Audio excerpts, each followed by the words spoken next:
안녕하세요. 오늘도 주님 안에서 믿음으로 꽉 찬 알곡이 되기 위해 성경 묵상의 시간을 허락하신 하나님께 감사와 영광을 올려드립니다.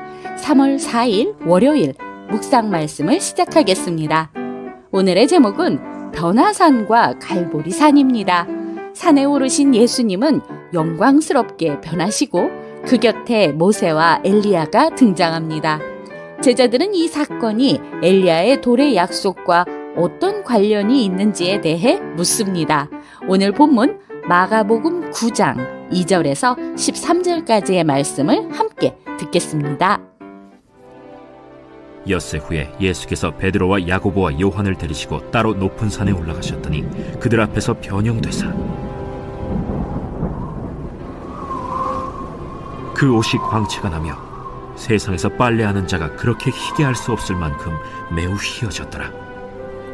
이에 엘리야가 모세와 함께 그들에게 나타나 예수와 더불어 말하거늘 베드로가 예수께 고하되 라삐여, 우리가 여기 있는 것이 좋사오니 우리가 초막 셋을 짓되 하나는 주를 위하여, 하나는 모세를 위하여, 하나는 엘리야를 위하여 하사이다 하니 이는 그들이 몹시 무서워하므로 그가 무슨 말을 할지 알지 못함이더라. 마침 구름이 와서 그들을 덮으며 구름 속에서 소리가 나되 이는 내 사랑하는 아들이니 너희는 그의 말을 들으라 하는지라.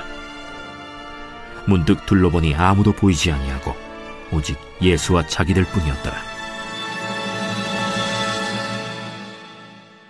그들이 산에서 내려올 때 예수께서 경고하시되 인자가 죽은 자 가운데서 살아날 때까지는 본 것을 아무에게도 이르지 말라. 그들이 이 말씀을 마음에 두며 서로 문의하되 죽은 자 가운데서 살아나는 것이 무엇일까? 예수께 묻자와 어찌하여 서기관들이 엘리야가 먼저 와야 하리라 하나이까? 엘리야가 과연 먼저 와서 모든 것을 회복하거니와 어찌 인자에 대하여 기록하기를 많은 고난을 받고 멸시를 당하리라 하였느냐. 그러나 내가 너희에게 이르노니 엘리야가 왔으되 기록된 바와 같이 사람들이 함부로 대우하였느니라. 오늘 우리에게 주시는 교훈은 무엇일까요? 2절에서 8절 말씀을 보시면 예수님은 제자들 중 베드로와 야고보와 요한을 데리고 산으로 올라가십니다.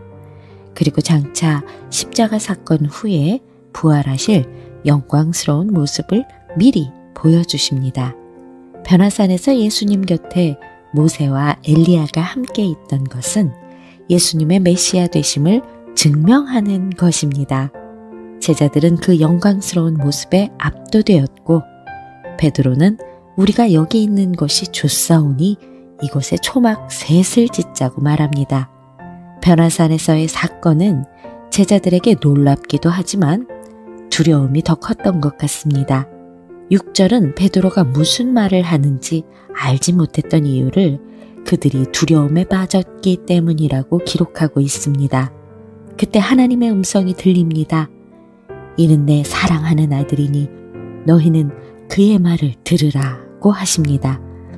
예수님께서 세례를 받으실 때와 마찬가지로 하나님은 예수님을 사랑하는 내 아들이라고 칭하시며 그의 말을 들으라고 명하십니다. 로마서는 우리가 하나님의 자녀이며 그리스도와 함께한 상속자니 그와 함께 영광을 받기 위해서는 고난도 함께 받아야 한다고 전합니다. 베드로는 영광스러운 모습에 좋아하며 그 상황에 안주하기를 원했습니다. 하지만 십자가의 고난이 없이는 영광스러운 부활의 모습도 없습니다. 변화산의 영광을 맞이하려면 먼저 갈보리산에 십자가를 지고 주님을 따라야 합니다. 9절에서 13절 말씀을 보시면 예수님은 산에서 내려오실 때 인자가 죽은 자 가운데서 살아날 때까지 본 것을 아무에게도 말하지 말라고 하십니다. 예수님을 신비로운 신적인 존재로만 몰고 가려는 대중들의 반응을 걱정하신 것입니다. 그러나 제자들은 인자가 죽은 자 가운데서 살아난다는 것이 무슨 뜻인지 알지 못했습니다. 게다가 변화산에서 엘리야를 본 제자들은 말라기 선지자의 예언대로 엘리야가 먼저 올 것이라고 배웠으나 어째서 예수님보다 나중에 왔는지 질문을 합니다. 예수님은 엘리야가 이미 왔으나 사람들이 알아보지 못하였다고 말씀하십니다. 이는 세례 요한을 두고 하신 말씀입니다. 심지어 요한은 헤롯에게 어처구니 없는 죽임을 당합니다. 제자들은 예수님과 함께 다니며 예수님의 가르침을 받았습니다. 그러나 아직도 예수님을 알지 못합니다. 말씀도 배우고 묵상도 하지만 여전히 말씀 따로 삶 따로 살아가는 것은 아닌지 우리를 뒤돌아봅시다. 기도하겠습니다. 하나님, 오늘 우리에게 주신 말씀대로 여기가 좋사오니 라고 하는 대신에 예수님의 말씀을 따라 갈보리까지 가게 하여 주시옵소서. 예수 그리스도의 이름으로 기도드립니다. 아멘. 예수님은 하나님의 아들로서 영광을 제자들에게 나타내십니다. 십자가의 죽음으로 끝나지 않고 생명으로 부활하여 영광 중에 심판하러 오실 것이라는 약속이 얼마나 믿을 만한 것인지 생생하게 보여주셨습니다. 이제 베드로처럼 예수님의 영광에만 심취하지 말고 죄 많은 세상으로 나아가야 합니다. 자기 십자가를 지고 나를 따르라는 예수님의 말씀에 순종하며 오늘도 광야 같은 세상에서 승리합시다. 저는 내일 다시 찾아뵙겠습니다.